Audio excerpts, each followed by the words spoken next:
మతిమరుపు బుజ్జి పిచ్చుక. పక్షుల గ్రామంలో చలికాలం దగ్గర పడుతోంది. పక్షులన్నీ రాబోయే చల్లటి రోజుల కోసం ఆహారం సేకరించుకునే హడావడిలో ఉన్నాయి.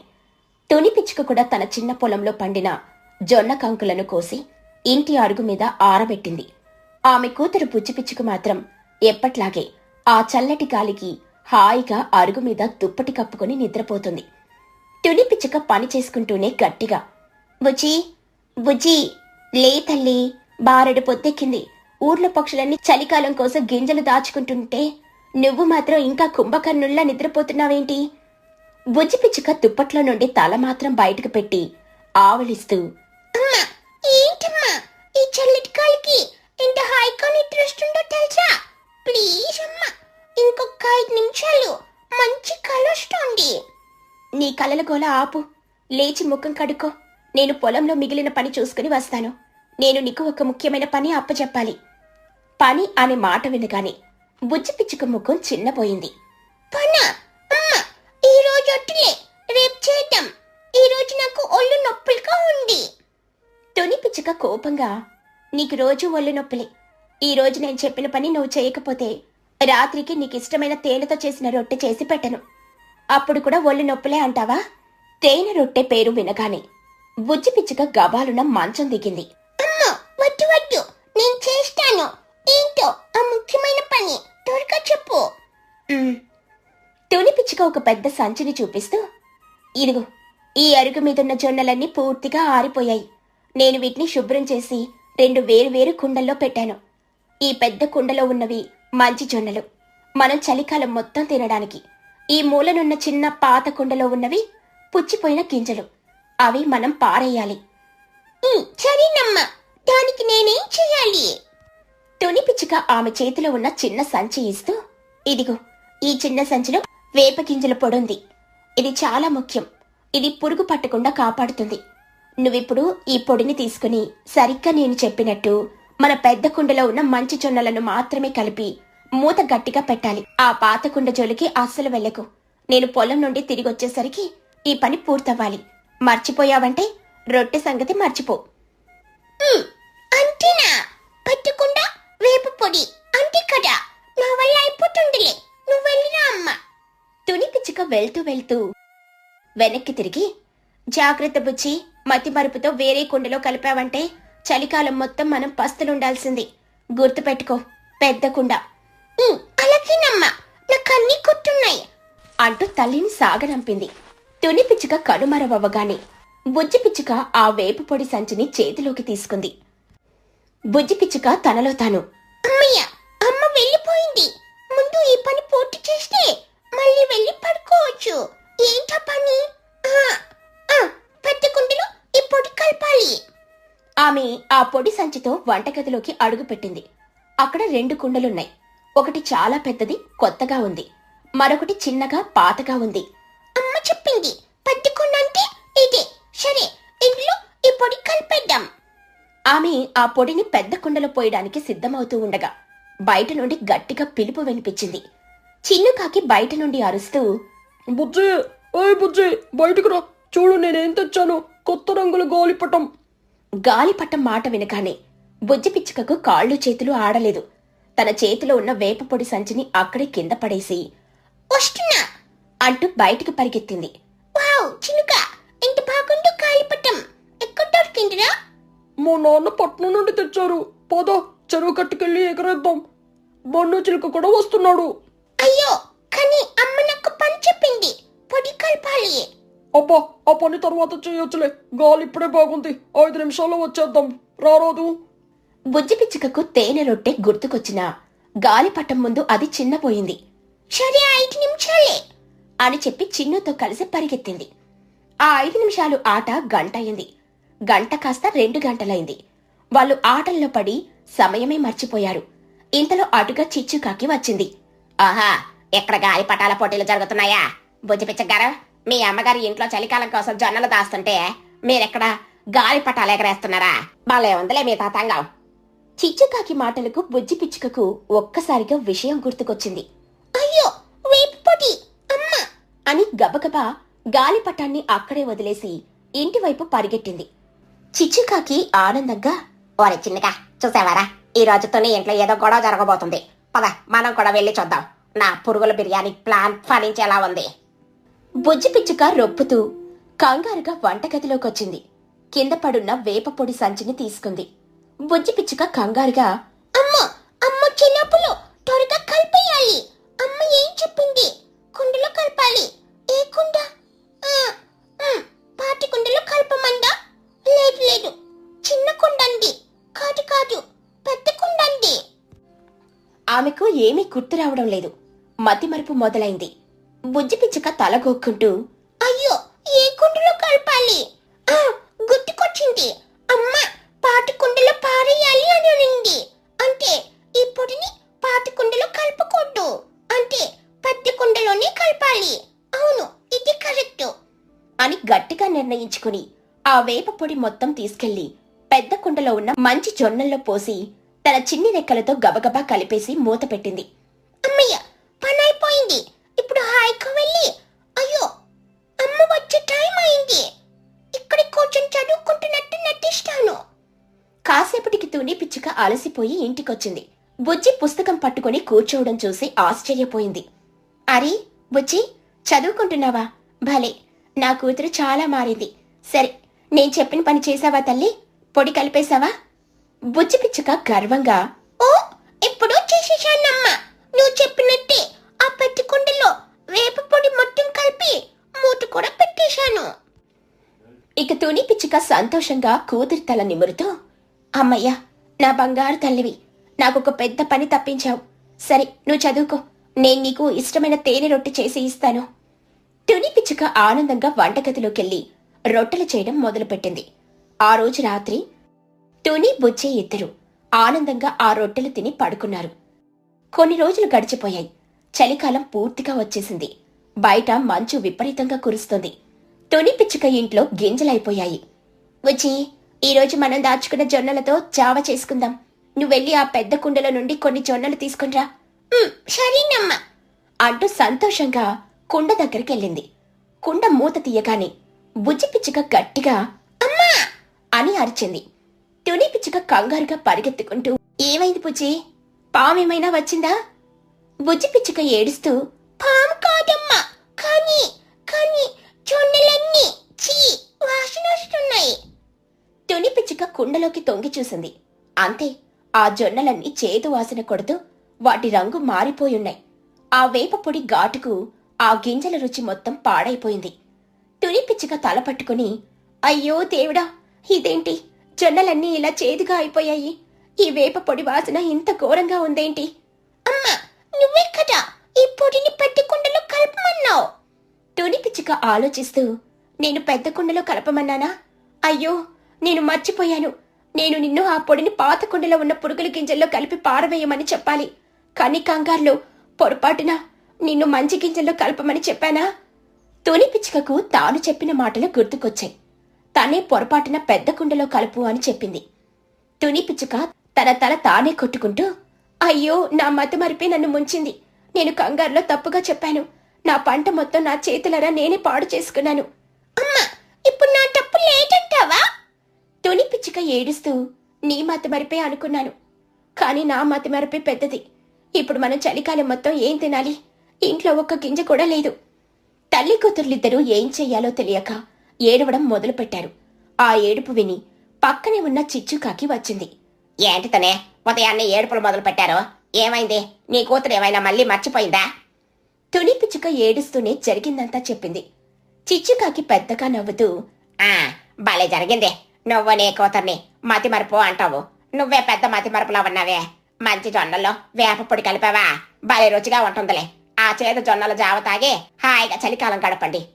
చిచ్చు, నేను కష్టంలో ఉంటే నవ్వొస్తుందా నీకు? వెళ్ళిక్కడి నుండి. వెళ్తానులే, కానీ నీకు ఒక మంచి సలహా ఇస్తాను. ఆ చేదు జొన్నలు పారేయకు. వాటిని హెల్దీ ఫుడ్ అని చెప్పి ఆ మహిగ్రద్దకమ్ము అదేమైనా కొనేస్తుంది. ఆహాహా అంటూ నవ్వుకుంటూ వెళ్ళిపోయింది. తుని పిచ్చుక బుజ్జి పిచ్చుక బాధగా కూర్చున్నారు. అమ్మా, ఇప్పుడు నాది కాదు, నీది తప్పు. కాబట్టి ఈ రోజు నువ్వు నాకు తోని రెట్టి చేసి పెట్టాలి. తుని పిచ్చుక కూతురి అమాయకత్వానికి నవ్వాలో ఏడవాలో తెలియక, ఓరి నా మతి మరుపు తల్లి, ఇంట్లో తినడానికి జొన్నలే లేవంటే నీకు తేనె రొట్టె కావాలా? ముందు ఈ చేదు జొన్నలను ఏం చెయ్యాలో ఆలోచించాలి. అప్పుడే తునికి ఒక ఆలోచన వచ్చింది. బుజ్జి, బాధపడకు, మనకు దారి దొరికింది. ఈ జొన్నలు చేదుగా ఉంటేనేం, మనం తినలేకపోతేనేం వీటిని మందుగా అమ్మొచ్చు. మందుకానా? అవును, వేపగింజల పొడి కలిపిన జొన్నలు తింటే కడుపులో పురుగులు చచ్చిపోతాయి. ఇది ఆరోగ్యానికి చాలా మంచిది. మనం వీటిని తుని హెల్త్ గింజలని సంతలో అమ్ముదాం. చిచ్చుకాకి తిమ్మ తిరగాలి. అమ్మా, నువ్వు సూపర్! నీ తెలివి అమోఘం! ఆ విధంగా తుని పిచ్చుక తన మతిమరుపు వల్ల జరిగిన నష్టాన్ని కూడా తన తెలివితో లాభంగా మార్చుకోవడానికని సిద్ధపడింది. ఆ చలికాలం వాళ్ళు హెల్తీ గింజలను అమ్మి వచ్చిన డబ్బుతో హాయిగా బ్రతికారు. బుజ్జి పిచ్చుక మాత్రం, చూసావా, నా వల్లే కదా నీకు కొత్త వ్యాపారం ఆలోచన వచ్చింది అని చెప్పి రోజు తేనె రొట్టె చేయించుకుని తింటూ తన మతిమరుపును కూడా గొప్పగా చెప్పుకుంటూ తిరిగింది. పక్షుల గ్రామంలో ఆ రోజు పెద్ద సందడి నెలకొంది. ఊరి పెద్ద మహిగ్రద్ద, ఈరోజు మన గ్రామంలో రుచుల తిరునాళ్ళ ఏర్పాటు చేస్తున్నాం. ప్రతి పక్షి తమ ఇంట్లో చేసిన ఒక ప్రత్యేకమైన వంటకాన్ని తీసుకొనొచ్చి ఇక్కడ ప్రదర్శించి అమ్ముకోవచ్చు. ఎవరి వంటకం రుచిగా ఉంటుందో చూద్దాం అని ప్రకటించింది. ఆ ప్రకటన వినగానే చిచ్చుకాకి ఎగిరి గంతేసింది. మరోవైపు తుని పిచ్చుక ఇంట్లో బుజ్జి పిచ్చుక ఇంకా నిద్రలేవలేదు. లే బుజ్జి, లే, ఊరంతా తిరునాళ్ళకు సిద్ధమవుతుంటే నువ్వింకా కుంభకర్ణుడిలా నిద్రపోతున్నావేంటి? బుజ్జి పిచ్చుక కళ్ళు నులుముకుంటూ, అమ్మా, ఏంటమ్మా మంచి కలొస్తోంది. నేనొక పెద్ద చికెన్ ముక్క మీద పడుకునుంటే నువ్వు లేపావు. పండుగంటేనే పడుకోవాలమ్మా, హాయిగా ఉంటుంది. పండుగ రోజు పడుకోవడం కాదు, రుచికరమైన వంటలు తినాలి. ఈ రోజు నేను మన అమ్మమ్మ నేర్పించిన పొట్లం చికెన్ చేయబోతున్నాను. ఈ రుచికి ఊరంతా మన బండి చుట్టూ తిరగాలి. చికెన్ అనే మాట వినగానే బుజ్జి పిచ్చుక ఒక్కసారిగా లేచి కూర్చుంది. నిజమా అమ్మా? పొట్లం చికెనా? అంటే ఆకుల్లో చుట్టి చేస్తారే? అప్ప, ఆ వాసనకి కడుపు నిండిపోతుంది. సరేనమ్మా, నువ్వు వంట చెయ్యి. నేను నేను రుచి చూసే ముఖ్య అధికారిగా చాలా ముఖ్యమైన బాధ్యత తీసుకుంటాను. తుని పిచ్చుక నవ్వుతూ, నీ బద్ధకానికి తగ్గట్టే ఉద్యోగాలు సృష్టించుకుంటావు తల్లి నువ్వు. సరేలే కాని వంట పూర్తయ్యే వరకు లోపలికి రావద్దు. తుని పిచ్చుక వంటగదిలోకి వెళ్లి పనిలో నిమగ్నమైంది. కోడి మాంసాన్ని శుభ్రం చేసి అందులో అల్లం, వెల్లుల్లి, పసుపు, కారం మరియు తన అమ్మమ్మ నేర్పించిన రహస్య మూలికల పొడిని వేసి బాగా కలిపి గంటసేపు నానబెట్టింది. ఆ తర్వాత పెద్ద పెద్ద అరిటాకులను తెచ్చి ఆ మాంసాన్ని చిన్న చిన్న పొట్లాలుగా కట్టింది. సాయంత్రమైంది. ఊరి మధ్యలో పక్షులన్నీ తమ తమ మడ్లను ఏర్పాటు చేసుకున్నాయి. ఒకవైపు మహిగ్రద్ద ఆరోగ్యకరమైన రాగిజావ అమ్ముతోంది. మరోవైపు చోటు చిలుక పచ్చిమిరపకాయ బజ్జీలు వేస్తోంది. ఇంకోవైపు చిచ్చుకాకి తన ఫ్రై బండి పెట్టుకుని ఈగలు తోలుకుంటూ కూర్చుంది. అప్పుడే తుని పిచ్చుక, బుజ్జి పిచ్చుక తమ బండిని తెచ్చారు. తుని ఒక పెద్ద పెనం మీద నిప్పులు వేసి ఆ నిప్పుల మీద తాను తయారు చేసిన పొట్లం చికెన్ పొట్లాలను ఒక్కొక్కటిగా పెట్టడం మొదలుపెట్టింది. నిమిషాల్లో ఆ అరిటాకులు కాలుతూ లోపలి మసాలా, చికెన్ వాసనతో కలిసి ఒక అద్భుతమైన సువాసన ఊరంతా వ్యాపించడం మొదలైంది. ఆ వాసన పీల్చిన పక్షులన్నీ తమ పనులన్నీ వదిలేసి ఆ వాసన ఎక్కడి నుండొస్తుందానని తుని పండి చుట్టూ మూగాయి. అమ్మో తుని, ఏంటి వాసన? నా ముక్కు పగిలిపోయేలా ఉంది. ఇంత కమ్మటి వాసన నా జీవితంలోనే చూడలేదు. తుని పిచ్చుక నవ్వుతూ, ఇదే కుహు అత్త, మా అమ్మమ్మ గారి పొట్లం చికెన్ రుచి. చూడండి. తుని ఒక పొట్లం విప్పి అందులోని వేడివేడి మెత్తటి చికెన్ ముక్కలను ఒక ఆకు గిన్నెలో వేసి ఇచ్చింది. కుహుపాతు ఒక్క ముక్క నోట్లో పెట్టుకోగానే ఆశ్చర్యం ఆమె కళ్ళు పెద్దవయ్యాయి. అద్భుతం, అమోఘం, ఇంత రుచిగా ఉందేంటి? ఇది స్వర్గం నుండి నేరుగా వచ్చిన వంటకంలా ఉంది. నాకింకో 10 పొట్లాలివ్వు. అలా కుహు పొగడడంతో మిగతా పక్షులన్నీ నాకు 2, నాకు 4 అంటూ ఎగబడడం మొదలుపెట్టాయి. అందరూ లైన్లో రండి, మా అమ్మ వంటకం అంత సులువుగా దొరకదు అని గర్వంగా ప్రకటిస్తోంది. ఈ హడావడంతా పక్కనే బండి పెట్టుకుని కూర్చున్న చిచ్చుకాకి కల్లారా చూస్తుంది. తన ఫ్రై వాసన తుని పొట్లం చికెన్ వాసనలో కొట్టుకుపోయింది. తన దగ్గరికి ఒక్క పక్షి కూడా రావడం లేదు. చిచ్చుకాకి కోపంతో తనలో తాను, ఛీ, ఈతోనే ఎప్పుడో ఇంతే. నేను ఏ వ్యాపారం పెట్టినా దానికి పోటీగా ఇంకొకటి పెట్టి నా వ్యాపారాన్ని దెబ్బతీస్తుంది. ఆ పొట్లంలో ఏముందని అంతలా ఎగబడుతున్నారు? ఉత్త ఆకులు, చికెన్ ముక్కలే కదా. నా ఫ్రైలో లేనిది అందులో ఏముంది? దీని రహస్యం ఏంటో కనుక్కోవాలి. చిచ్చుకాకి వెంటనే మరే చిన్నగా బండి చూసుకోరా, ఇప్పుడే వస్తాను అని చెప్పి తుని పండి దగ్గర గూఢచారిలా తిరగడం మొదలుపెట్టింది. కాని తుని చాలా జాగ్రత్తగా ఉంది. తన రహస్య మసాలా పొడిని ఎవరికీ కనబడకుండా వాడుతుంది. తునిని అడిగితే చెప్పదు. దీనికి తెలివైన దారి చూడాలి. ఆ బద్దకపు బుజ్జి పిచ్చుకను పట్టుకుంటే మొత్తం రహస్యం అదే చెప్తుంది అని చిచ్చు ఒక దుర్మార్గపు ప్రణాళిక వేసింది. రాత్రయింది. వ్యాపారం మొత్తం అయిపోయాక తుని బుజ్జి ఇంటికొచ్చారు. బుజ్జి పిచ్చుక ఆ రోజు కనీసం 20 పొట్లాలు తిని కడుపు నిండిపోయి కదల్లేని స్థితిలో ఇంటి అరుగు మీదే పడుకుని గాఢ నిద్రలో ఉంది. ఇదే సరైన సమయమని చిచ్చుకాకి మెల్లగా బుజ్జి దగ్గరికొచ్చింది. చిచ్చుకాకి మెల్లగా ప్రేమగా నటిస్తూ, ఆ బుజ్జి, ఓ బుజ్జి తల్లి, ఏం పడుకున్నావే? మీ అమ్మ వంట ఈరోజు అద్భుతం. నా కొడుకు చిన్నోకి కూడా ఆ వంట చేసి పెట్టాలని ఉంది. కానీ నాకేమో ఆ ఆకుల్లో చుట్టడం, కాల్చడం లాంటివి రావట్లేదు. చాలా కష్టమైన పని కదూ. బుజ్జి పిచ్చుక నిద్రమత్తులో కళ్ళు కూడా తెరవకుండా, కష్టమా? అస్సలు కాదత్తా, చాలా సులువు. చిచ్చుకాకి ఆశగా, అవునా, నా బంగారు తల్లివి కదా, కొంచెం చెప్పు. ఆ ఆకుల్లో ఏం పెడతారో, ఆ మసాలా ఏంటి? బుజ్జి పిచ్చుక బద్ధకంగా నిద్రలో కొనుకుతూ, అదేం లేదు. చికెన్, ఉప్పు, కారం అన్ని వేసి ఒక పట్లం కట్టాలి, నిప్పులో పడేయాలి, అంతే.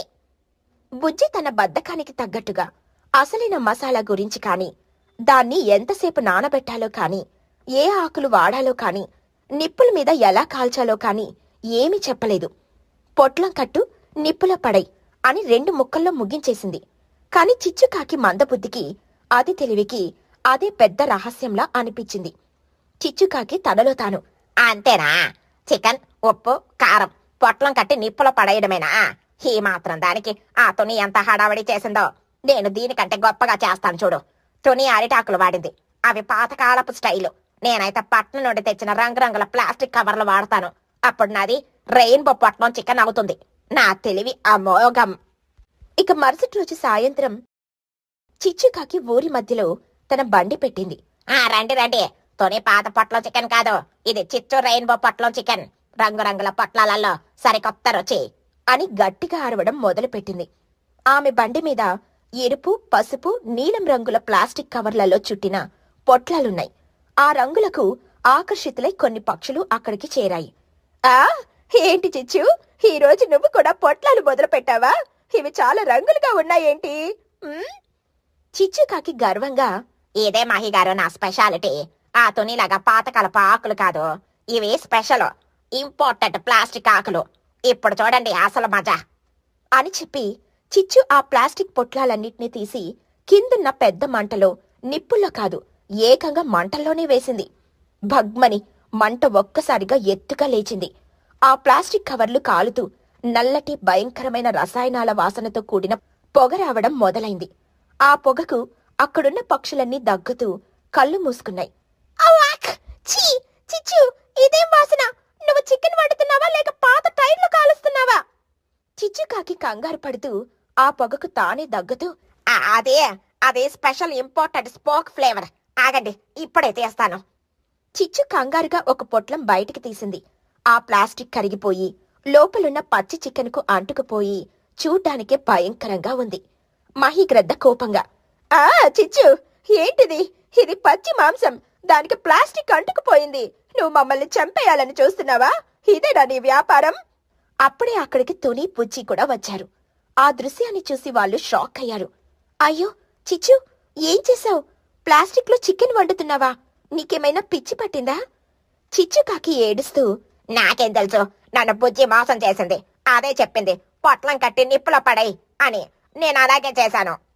బుజ్జి పిచ్చుక ఆవలిస్తూ, అత్త, నేను ఆకు పొట్లమన్నాను, ప్లాస్టిక్ పొట్లమనలేదు. అయినా నిప్పుల్లో కాల్చాలి అన్నాను, పెద్ద మంటల్లో పడేయనలేదు.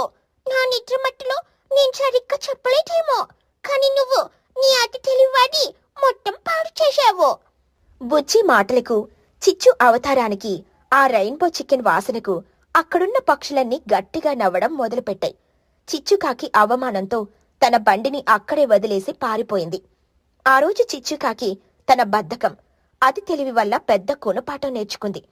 తుని పిచ్చుక నవ్వుతూ, పాపం చిచ్చు, కష్టపడకుండా కాపీ కొట్టాలనుకుంటే ఇలాగే ఉంటుంది అని అంది. అమ్మా, ఆ పుక్క వాసనకు నాకు మళ్ళీ ఆకలిస్తుంది. మన ఇంట్లో నిన్నటి పొట్లం చికెన్ ఏమైనా మిక్కులుందా? ఆ మాట వినగానే పక్షులన్నీ మరోసారి గట్టిగా నవ్వాయి.